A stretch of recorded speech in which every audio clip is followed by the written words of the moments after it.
Well, I'm delighted to welcome back Mr. Justice Adrian Hardiman of the Supreme Court of Ireland to talk to us about Daniel O'Connell and his great legal career. Justice Hardiman, you're very welcome. Thank you. Daniel O'Connell is considered one of the greatest lawyers in Irish history. Is that reputation deserved? Oh, I think so. He was very uniquely placed. He was born in the year 1775, the year of Paul Revere's Ride. At that time, it wasn't legal for Catholics, which he was, to practice as lawyers in Ireland. That only became possible in 1793, when he was 18 years of age. So he was one of the first people from the majority population to practice in the courts. He did so to great effect and very stylishly, and made an enormous reputation. One of the Irish writers, Sean O'Faolain, who wrote a very good biography of O'Connell called King of the Beggars, said that it was immediately apparent that no man of the people had ever spoken as he did in the King's court. One of his most celebrated trials was the Doneraile conspiracy trial in 1829 after the winning of Catholic emancipation. What was so great about that case? Well, first of all, it was O'Connell's last case as a practising barrister. After that, he devoted himself mainly to parliamentary politics, with very few forays into the courts. Secondly, he was at the very height of his reputation. He had been elected for Clare and secured Catholic emancipation in the few months prior to that, in the April and June of that year respectively. He was resting because he was exhausted after those achievements.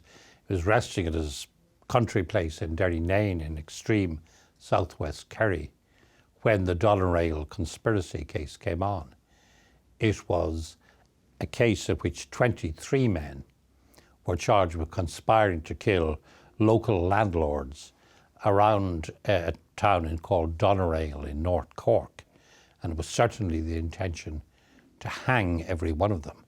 As one of the government supporters said, there will be a gibbet at every crossroads in North Cork. O'Connell initially declined the case, and 4 of the men were put on trial and convicted. And then it seems that a dramatic attempt was made to secure O'Connell as the defence counsel for the remaining men. Yes, that's part of the legend of the case. The first 4 men were convicted and sentenced to death. A relative, first of all, the relatives of the other prisoners collected O'Connell's fee. Then they got one of the younger relatives to ride the 90 miles to Derrynane, which he had to do overnight, and come back the following night, arriving in Cork on the Monday morning when the next batch of prisoners was to be tried. That ride, the ride from Cork to Derrynane and then back from Derrynane to Cork, is part of the legend of the case. It's often claimed that when O'Connell arrived at the courthouse in Cork, his horse dropped dead. But I'm not aware of any objective evidence for that point of view, but it's part of the epic nature of the story. Yes, exactly. And so you have O'Connell storming into the courtroom, catching them all by surprise. Yes, when he came, he'd been up all night, he was in his travelling clothes. An hour's adjournment was requested, but refused. He was, however, given permission to breakfast in court, and he used that in a curious way to mock the proceedings. He had a huge plate of meat brought before him and milk. It has to be said about Daniel O'Connell that however good a lawyer he was, his table manners were appalling, even at the best of times. He ate with exaggerated crudity, spewed out milk in mock horror at the contentions of the prosecution, and in general burlesqued the proceedings as far as he could. And it really seems to have been a bit of a show trial. It really seems that a lot of the people who were put on trial were innocent of any involvement, that there was no conspiracy. Well, it was a very typical Irish political trial of the 19th century. The custom was to select some people who could be convicted and to use people called approvers to convict him. Those would be people who said that they were themselves part of the conspiracy, but had now seen the error of their ways. And really the victory O'Connell had in the Doneraile case was he broke the evidence of the approvers. He got one of them to agree that there were innocent as well as guilty people amongst the prisoners.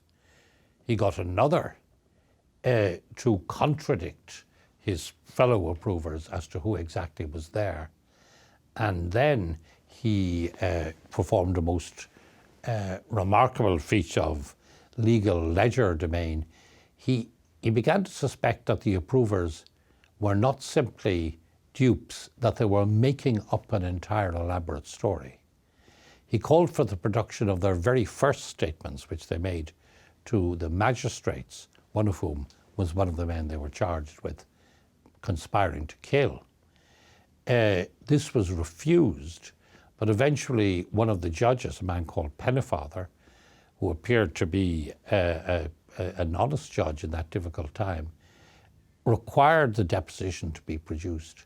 When it was produced, it simply made no mention of what had been the centerpiece of their evidence, a written order to kill the three men.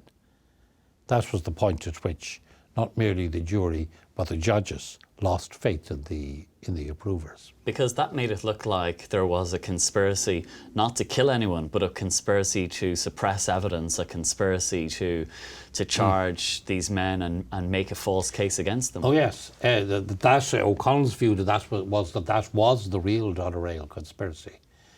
When he got back to the House of Commons, to which he had been recently elected, he attempted to bring this up in a motion condemning the Solicitor General, a man called Doherty, but his motion was voted down in the Mother of Parliaments by a majority of 6-1.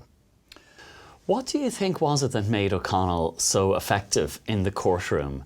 Why was he such a good lawyer? Well, the first thing was he was an extremely clever man, and that helps to be a good lawyer. He understood things very quickly indeed and never needed to be told anything twice. He had practiced for 30 years basically with Irish country witnesses. He knew the sort of people they were and could often intuit is probably the best word, their weaknesses. One of the approvers, one of the prosecution witnesses in the Doneraile case, actually said in court that he had been promised by the police that O'Connell would not be there. He said that, and that of course was an enormous compliment to him from a hostile source. His great strength was cross-examination, and that was how he won the Doneraile case. And the Doneraile case was then later immortalised in a very successful novel. Yes, in the early 20th century there was a priest, in fact the parish priest of Doneraile, called Canon Sheehan, who was, at that stage, he's now an utterly obscure figure, not taught in English literature courses or anywhere else. But at the time, he was a best-selling novelist. He's a sad example of how a literary style can drop completely out of favour. But he described the Doneraile case, the ride for O'Connell and so on, in a book called Glenar R. And Glenar R, Glenar, and he describes it as slightly overwrought Victorian fashion, but very graphically. You're not only a Supreme Court judge, you're also a noted Joycean, a Joyce scholar. Mm-hmm. And James Joyce was someone who admired O'Connell greatly. I think he even thought there was some family connection there. He might have been related on his mother's side. Yes, he did. And there's no doubt his grandfather had married into the O'Connell family. I'm afraid it wasn't a very distinguished marriage. Both bride and groom were the runts of their respective litter. The bride, who was 12 years older than the groom, had been a nun in a convent, but she was deemed not to have the nervous strength required for that occupation. So she married this much younger man who was Joyce's great-grandfather. And the connection was certainly treasured by Joyce. And O'Connell pops up every now and then in the works of Joyce. Yes, he does. Not perhaps to the extent one might have thought, but the O'Connell monument is mentioned. He's described as that great breedy man, which might be a somewhat ambiguous remark, and he features in Finnegan's Wake as one of the people who performed heroic deeds in or near the Phoenix Park. And they also reference the famous duel with D'Astaire. Yes, the duel with D'Astaire was a turning point, I think, in O'Connell's life. He killed a man in a duel in the year 1815. He passed into folklore. He went from mere reputation to being a folkloric hero for having done so, but he was considerably afflicted with remorse.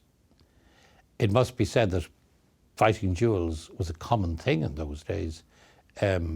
Famously, the Vice President of the United States, Aaron Burr, killed the former Treasury Secretary, Alexander Hamilton, in a duel not long before.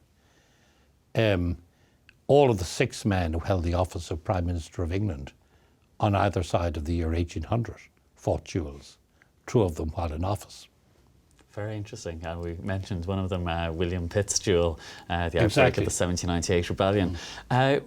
When you look at O'Connell then in Irish history, could a case be made that he has been unfairly neglected, or if not, maybe neglect's not the right word, that his achievement hasn't really been properly recognised, that some people still blame him for cancelling the monster meeting at Clontarf, that maybe his reputation should be higher? At the time of the Doneraile trial, his reputation was at its height. He'd just become a member of Parliament. He had brought past Catholic emancipation. He won this dramatic, high-profile case. Had he died then, his position would have been, he would have been in a very dominant position in Irish history. But he lived on for another 17 or 18 years. And in the phrase of the poet, he became one of those runners whom renown outran. And his reputation when he did die was based on his earlier achievements rather than his later years. And that's what we'll be looking at in the course next week. Justice Adrian Hardiman, thank you so much for joining us today. Thank you.